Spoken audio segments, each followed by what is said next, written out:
Asante sana. We've heard from God. I'd now like to invite Keza and Nshuti to give you messages. Nshuti. But as we do that, I just want to announce, as she comes forward, that we have a message from Honorable William Byaruhanga. Unfortunately, we might not have time to read it, and also Paul Bujingo, a few others.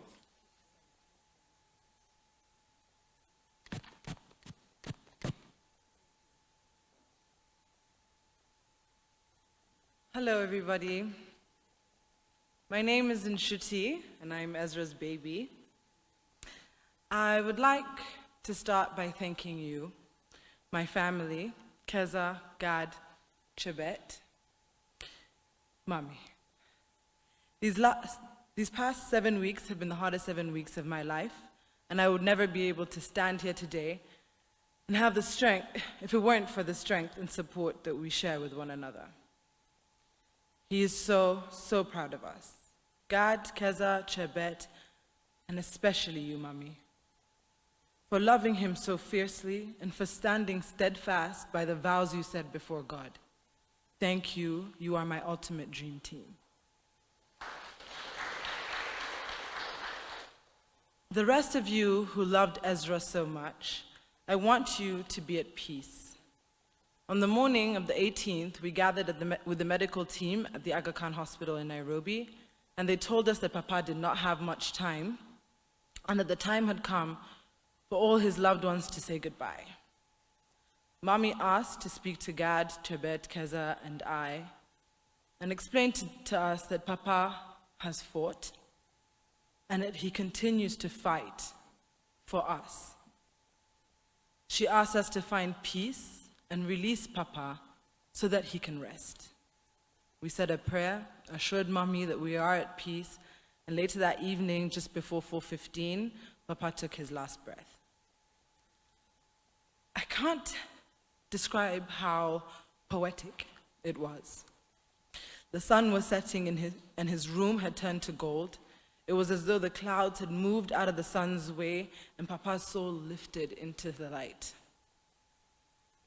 He was asleep. Mommy, Keza, Gad, Chebet, and I were in the room with him, and it was well.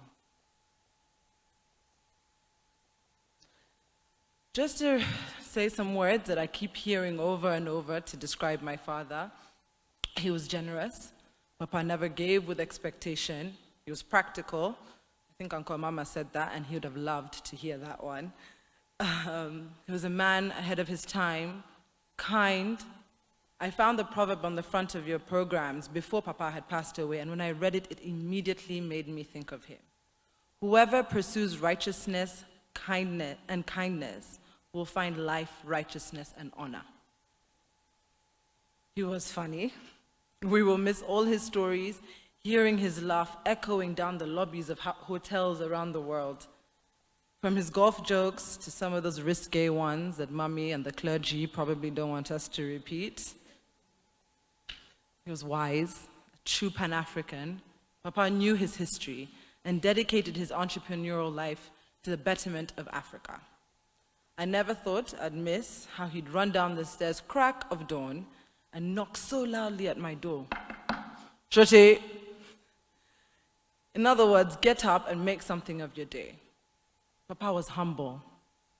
He had friends from all corners of the globe and all walks of life. He always told us that the African home is elastic and there is always more room for love. And he was the ultimate gentleman. I saw this in the way that he loved my mother. At the Aga Khan, people would confuse Mommy for our sister, saying she looked too good to have kids as old as us. Keza would respond, well, she has a good husband. He treats her right.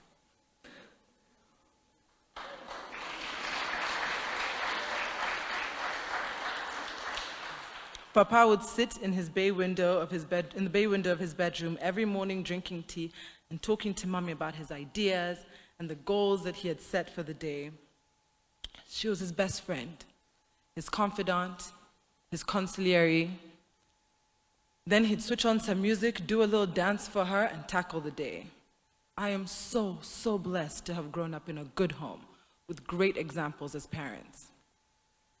All these adjectives that people have used to describe Papa was all I knew. This is what I thought was standard for a father. So you can only imagine how beautiful it was for me to grow up in this world and to continuously realize my fortune and how lucky I am to call Ezra Bunyenyezi my Papa. The way I see it, our bodies are a vessel, one that we use in the physical world. But like the good book says, there is a time to be born and there is a time to die. Physically, Ibi is no longer with us, but he will always be there spiritually. All we need to do is listen a little harder and we will hear his voice. To the Bunyenyezis, we've been here before. And each time, Mr. B was our backbone. He took care of us, a true example of hard work, honesty, and kindness. Through all the hard times, Papa's happiness, humor, and positivity never wavered. We had the privilege of sitting front seat to this type of strength, and not adopting that example now, in his absence, would be failing.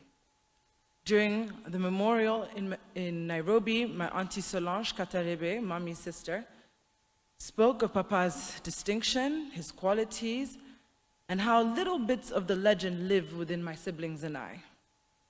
This is a big loss for all of us. And I ask everyone in this room, and those watching from afar, think about the thing you love the most about EB. I want you to emulate it. I want you to practice it until it becomes habit. I want you to pass these attributes to your loved ones until there is a little bit of Ezra shining in all of us.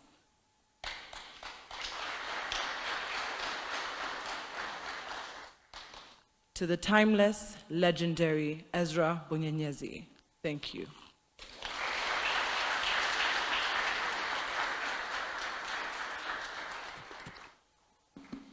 Nshuti, thank you very much for being so brief, so strong in true celebratory fashion.